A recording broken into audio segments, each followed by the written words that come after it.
चलिए आज बात करते हैं एक ऐसे स्कूल की जिसने दुनिया को हमेशा के लिए बदल कर रख दिया। अब देखिए, ये कोई ऐसा वैसा स्कूल नहीं था। इसे शुरू किया था प्लेटो ने, आज से कोई 2500 साल पहले। और यही वो जगह थी जो पूरी पश्चिमी दुनिया की नींव बनी। तो सीधा उस सवाल पर आते हैं जो प्लेटो के काम का मतलब उनकी सोच का एकदम सेंटर है। क्या होता अगर सबसे बुद्धिमान लोग शासन करते? सुनने में तो ये सवाल बहुत सीधा सा लगता है ना, पर ये बहुत बहुत गहरा है। क्या दुनिया की सारी परेशानियों का हल बस इतना सा है कि सत्ता उन लोगों को सौंप दी जाए जिन्हें सच में पता हो कि सबके लिए सबसे अच्छा क्या है? तो इस बड़े सवाल का प्लेटो का जवाब क्या था? उन्होंने एक ऐसा आइडिया सामने रखा जो जितना क्रांतिकारी तब था उतना ही आज भी है, और वो था फिलोसोफर किंग, यानी दार्शनिक राजा। और देखिए, ये सिर्फ कोई किताबी पॉलिटिकल थ्योरी नहीं थी। नहीं, ये तो एक टूटी फूटी दुनिया को ठीक करने का एक नुस्खा था। प्लेटो का मानना था कि जब तक नेता मतलब रूलर्स असल में अच्छाई और न्याय को नहीं समझेंगे, तब तक ये पॉलिटिकल परेशानियां कभी खत्म नहीं होंगी। उनके लिए राजनीति का मतलब सिर्फ पावर हासिल करना नहीं था, बल्कि ज्ञान हासिल करना था। हाँ, तो अब सवाल ये उठता है कि प्लेटो के दिमाग में ये इतना रैडिकल आइडिया आया कहाँ से? तो देखिए, ये यूं ही हवा में नहीं आया था। इसके पीछे एक बहुत बड़ा पर्सनल और पॉलिटिकल संकट था। एक ऐसा संकट जिसने उनके अपने शहर एथेंस को बिल्कुल तोड़कर रख दिया था। जरा प्लेटो की नज़र से देखिए।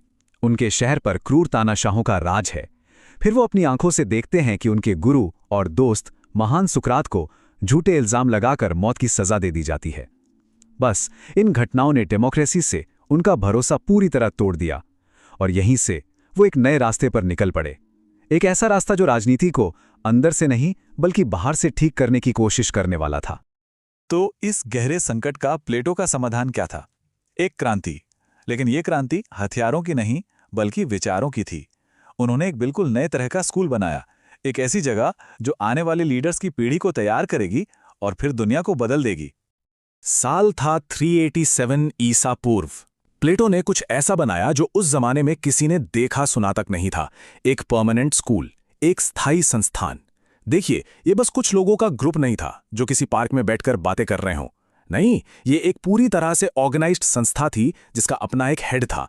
ये आइडिया ही अपने आप में एक बहुत बड़ी क्रांति था। लेकिन ये जो अकादमी थी ना, वो आज की यूनिवर्सिटीज से बहुत ही अलग थी। सोचिए, कोई लेक्चर नहीं, कोई फीस नहीं। इसका मकसद स्टूडेंट्स के दिमाग में सिर्फ जानकारी भरना नहीं था, बल्कि उन्हें सोचना सिखाना था। और तरीका क्या था?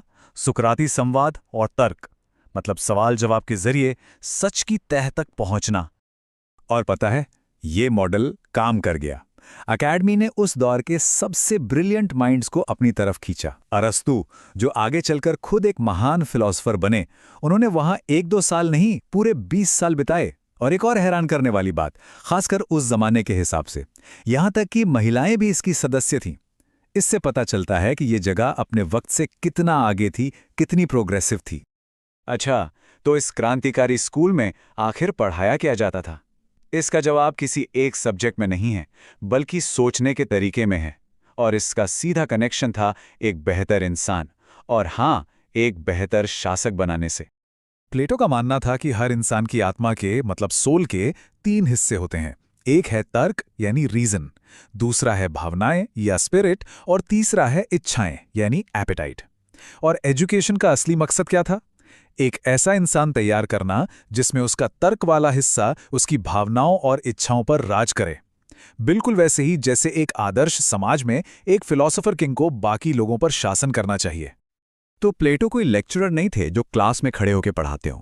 वो एक तरह से डायरेक्टर ऑफ स्टडीज थे, एक गाइड। वो क्या करते थे? वो अपने मेंबर्स के सामने मैथ्स, एथिक्स और पॉलिटिक्स से जुड़ी मुश्किल प्रॉब्लम्स रखते थे, और फिर उन्हें चैलेंज करते थे कि वो बहस और तर्क के जरिए खुद उसका सल्यूशन ढूंढकर निकालें। तो अकेडमी की बिल्डिंग तो भले ही एक दिन खत्म हो गई, लेकिन प्लेटो के आइडियाज उन्होंने अगले 2500 सालों तक पूरी पश्चिमी दुनिया को आकार दिया। और ये जो विरासत है ना, ये बहुत कॉम्प्लेक्स है और उतनी ही विवादास्पद भी।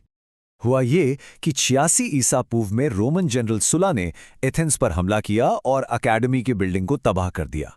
लेकिन आप किसी बिल्डिंग को तो गिरा सकते हैं, किसी आइडिया को कैसे मारेंगे? प्लेटो की फिलॉसफी जिंदा रही, जिसने रेनेसांस के दौरान फिर से जोर पकड़ा और आज तक हमारे साथ है। एक बहुत मशहूर फिलॉसफर हैं अल्फ्रेड नॉर्थ व्हाइटहेड। उन्होंने एक बार कहा था कि पूरी की पूरी वेस्टर्न फिलॉसफी प्लेटो के काम पर लिखे गए फुटनोट्स के अलावा कुछ नहीं है। मतलब ये कि प्लेटो ने वो बड़े बड़े सवाल तय कर दिए जिन पर हम आज भी बहस करते हैं, जैसे कि न्याय क्या है, ज्ञान क्या है, एक अच्छा समाज कैसा दिखना चाहिए।